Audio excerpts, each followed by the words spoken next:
Salamati ibn Dinar rahimahullah aytат: "Kullu ni'matin la tuqarribuka ilallah fa hiya baliyatun."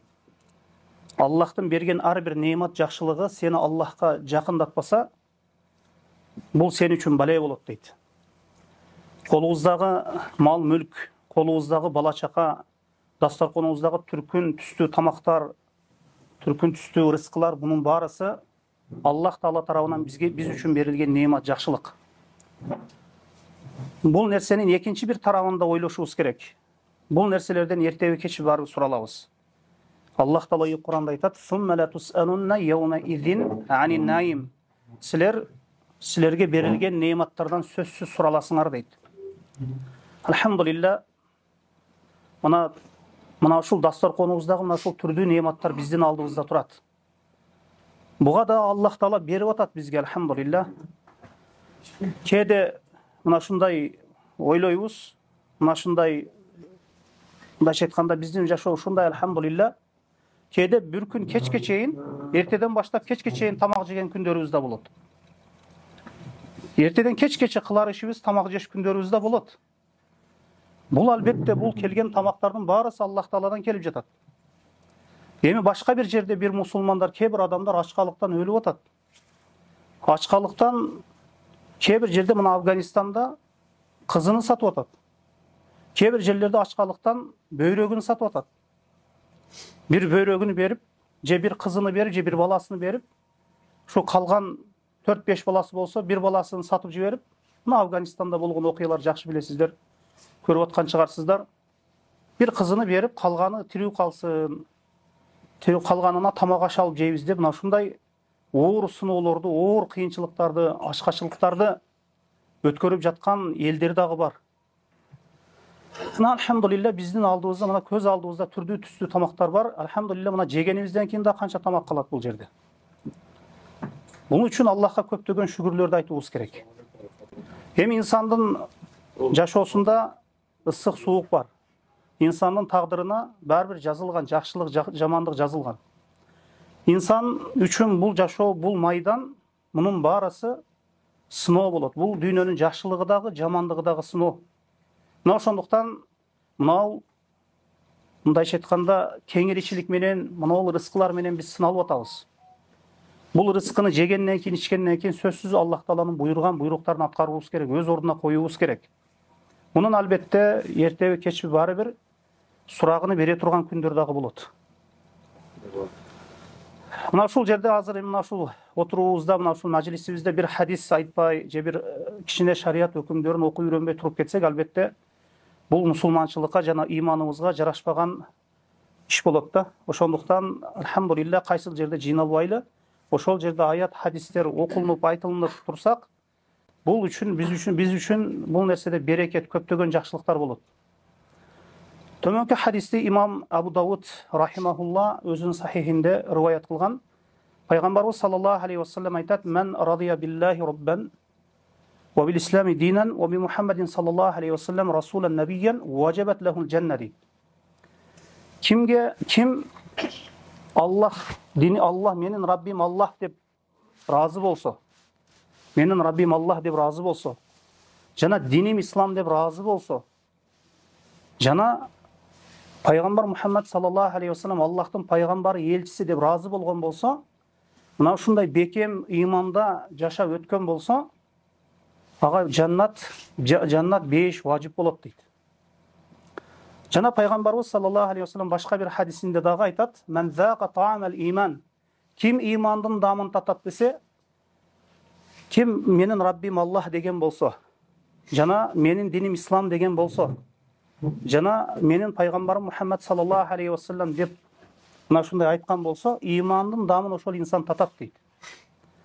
Имандын дамын таткан инсан бул нерсенин дамын эч бир нерсеге жашоодо алмаштырбайт. Чыныгы имандын дамын таткан инсандар бул чындыгында сахабалар болгон. Ошондуктан биз бардык иштерибизде сахабаларга карашыбыз керек, сахабаларды ээрчибиз керек. Анткени ал адамдар Аллахка эң жакын болгон адамдар, жана Пайгамбарыбыз саллаллаху алейхи ва саллямды көргөн, ал кишиден илим алган, ал кишини ээрчиген, алар тууралуу Пайгамбарыбыз саллаллаху алейхи ва саллям көптөгөн жакшы сөздөрдү айткан инсандар. Ошондуктан пайгамбар Мухаммад саллаллаху алейхи ва саллям жана сахабалардын жолу биз үчүн эч бир нерсеге алмаштырылгыс бир чоң бир мыйзам. Эми менин Раббим Аллах деп разы болсо, эми жана айтканыбыздай инсандын тагдырын Аллах Таала жакшылыкты дагы, жамандыкты дагы жазып койгон. Бул жашоо дайыма эле инсан күлүп, жайнап, кубанып өтө бербейт. Бул жашоодо бирде ыйлайсың, бирде кубанасың, бирде кайгыланасың. İnsanın жүрөгүнө кээде кубаныч кирип, кээде кайгы капада кирет, кээде кайгы капа чыгып, кубаныч дагы кирет. Алмашып турат бул нерсе. Эми инсан тагдырында келген жакшылыкка шүгүр кылса, жакшылыктарга разы болсо, жана ошондой эле келген ар кандай кыйынчылыктарга, машакаттарга сабыр кылса, тагдырдын жаман жакшылыгына шүгүр кылып, сабыр кылган болсо, бул инсан чыныгы Аллах Тааланын чыныгы Раббим деген инсан экен. Kim менин Раббим Аллах деп разы болсо деп атат хадисте. Эми мен радия биллахи раббан. Ким менин Раббим Аллах деп разы болсо. Эми Рабби деген эмне десе, Рабби деген бул Аллахты жаратуучу, рызкы берүүчү, өлтүрүүчү, башкаруучу, тирилтүүчү дегени. Аллах каалабаса колубуздан эч нерсе келбейт. Мына бир сөздү сүйлөш үчүн, оозубуздан бир сөз чыгыш үчүн организмибизде канча клетка иштейт, канча орган иштейт. Эгер мына ушул бир сөз, эгер бир кайсы бир клетка, кайсы бир нерсе кичине организмде бир мүчүлүштүк кетип, кичине бир ооруга чалдыга турган болсо, кээде инсандан бир сөз чыкпай калат. Мына ошондуктан Аллах Таала өтө чебер зат, ар бир нерсени өз ордуна коюп койгон зат. Ошондуктан инсан Раббим Аллах дегенден кийин ал менин жаратуучум, рызкы берүүчүм, өлтүрүүчүм, башкаруучум, тирилтүүчүм, бардык жакшылык, жамандык Аллах Тааладан. Дайым Аллахка жалбарамын, Аллахтан гана сураймын, Аллахка тобокел кылам, Аллахка таваккул кылам. Бардык Аллахтын ошол берген нерселерине ыраазымын деген сыноолоруна дайыма сабыр кылган инсан, мына ушул менин Раббим Аллах деген инсан. Менин Раббим Аллах деп разы болгон инсан бул Аллахтын чыныгы таухидини, чыныгы бирлигини ырастаган инсан. Аллах Таала Кур'ан-ы Керимде өзүнүн жаратуучу экендигин, рызкы берүүчү экендигин, өлтүрүүчү экендигин, башкаруучу экендигин, тарбиялоочу экендигин айткан. Бул Аллахтын рубубият сыпаты болот. Бул Аллахтын рубубият сыпатын эч ким жокко чыгарбайт. Кала берсе пайгамбар Мухаммад саллаллаху алейхи вассалам заманындагы Мекке мушриктери дагы жокко чыгарган эмес. Барысы моюндаган. Анткени капырлар да айтат, асман жерди ким жараткан десең, Аллах деп жооп беришет. Барысы Аллахтын жаратуучу, рызкы берүүчү экендиги, инсан баласы экен ал моюндайт. Анткени пайгамбарыбыз саллаллаху алейхи вассалам ар бир инсан дейт. Ал ким болбосун дүйнөгө келсе ислам фитратында, ислам табиятында төрөлөт дейт. Андан кийин ата энеси аны юхавиданихи ва нассиранихи ва юмаджисанихи. Же ата энеси аны мажуси кылат, же отко чокко сыйынган мажуси кылат, же мусулман кылат, же яхуди кылат, же насрани кылат. Мына ошондуктан Аллах Таала жаратуучу, рызкы берүүчү, өлтүрүүчү, тирилтүүчү. Муну ар бир табияты бузулуп кетпеген, фитраты бузулуп кетпеген ар бир инсан моюндайт муну. Эми жанагы табияты бузулуп кеткен инсандар, фитраты бузулуп кеткен инсандар эми асман жерди ким жаратты десең, анан бул өзүнөн өзү пайда болгон да бир балекеттерди айтып эле ал өз табияты бузулган инсан ал. Фитраты бузулган инсан. Эми кээ бир инсандар жашоодо Аллахты жаратуучу, рызкы берүүчү, өлтүрүүчү дейт дагы, анан барып туруп эмне ибадатка келгенде Аллах Тааладан башка бир нерселерге дуа кылып жиберет, ширк кылып жиберет. Аллахка шерик кошуп коет.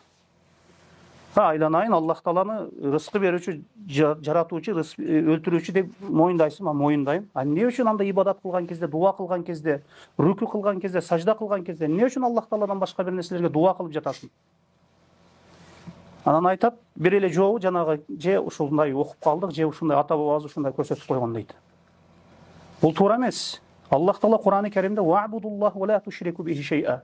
Менин өзүмө гана сыйынгыла, мага эч бир нерсени шерик кошпогула деген. Мына ошондуктан бул жашоодо эң бактылуу инсан, бул Аллах Тааланы таанып билген инсан. Аллах Тааланы жаратууда, рызкы берүүдө, өлтүрүүдө, башкарууда бардык иштерде Аллахты бир деп ибадат кылган кезде, дуа кылган кезде, намаз окуган кезде, орозо туткан кезде бардык иштерин, бардык ибадаттарын Аллах үчүн арнаган инсан бул чыныгы улухиятты Аллахты бир деп билген инсан. Бұл екінші таухидтің түрі, Аллахтың екінші таухидінің түрі. Мындайша айтқанда, ибадатты Аллахты бір деп білу, дуаңызды, оразаңызды, бардық ибадаттарыңызды Аллах үшін арнағаныңыз, бұл Аллахты ибадатта бір деп білгеніңіз.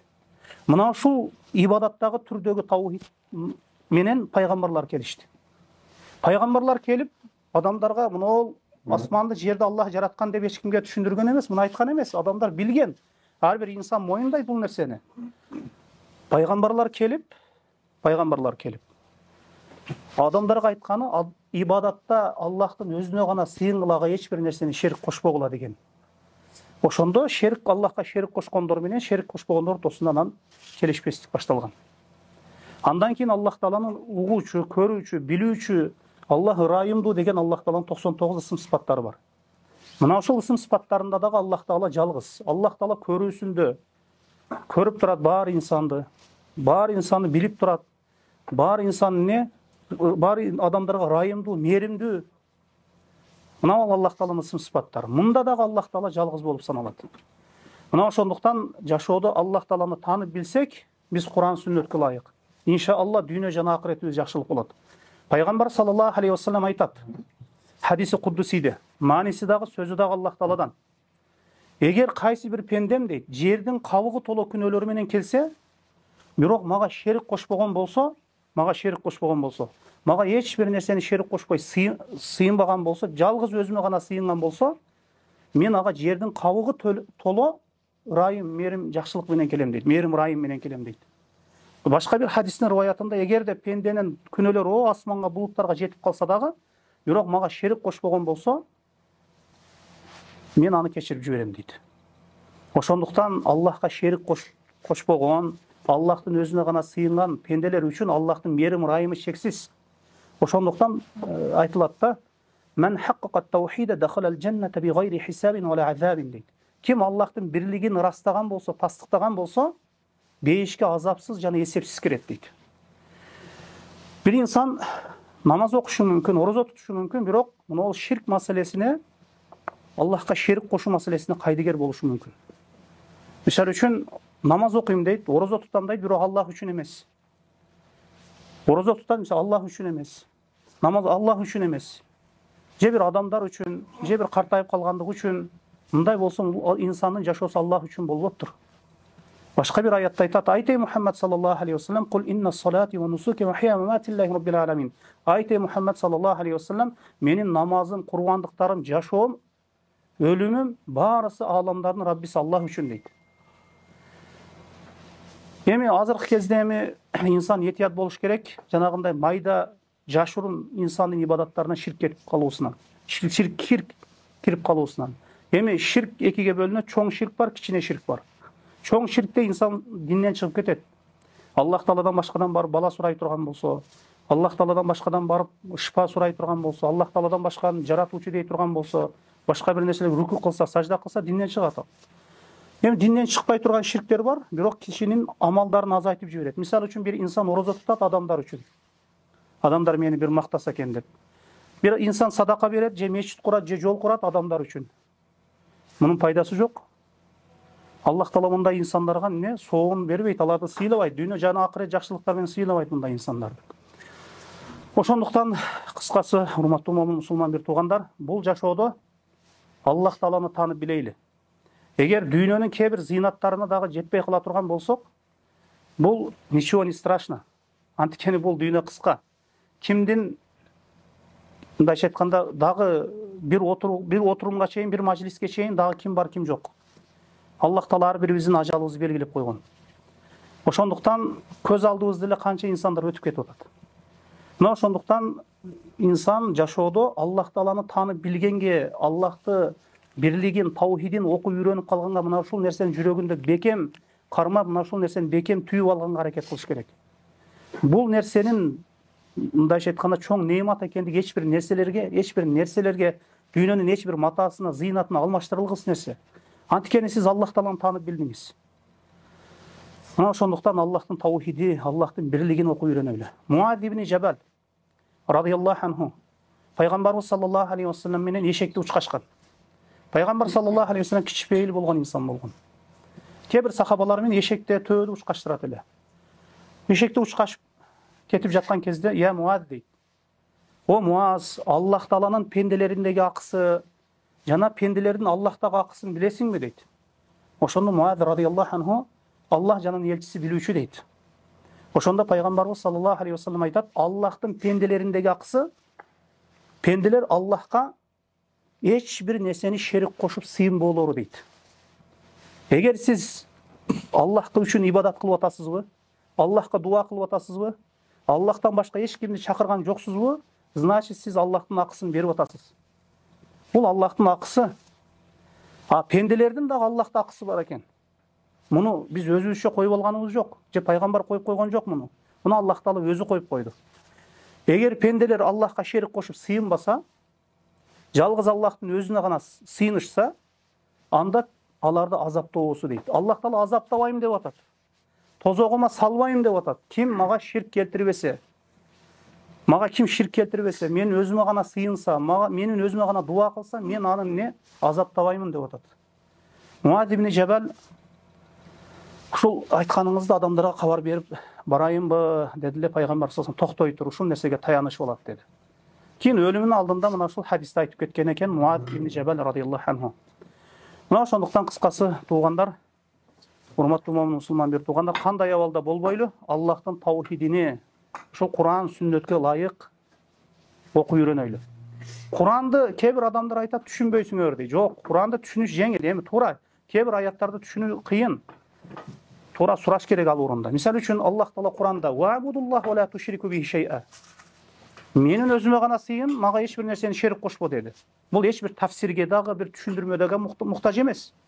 Мына Фатиха сүрөсү "Ияка набуду ияка настаин". Биз сага гана, сенден гана жардам сурайбыз, жана сенден гана эмне? Сага гана ибадат кылабыз. Бардыгы эле түшүнүктүү эле да бул нерсе. Мына ошондуктан Аллахты таанып билүү өзү жеңил эле эгер Куран, сүннөткө кайта турган болсок.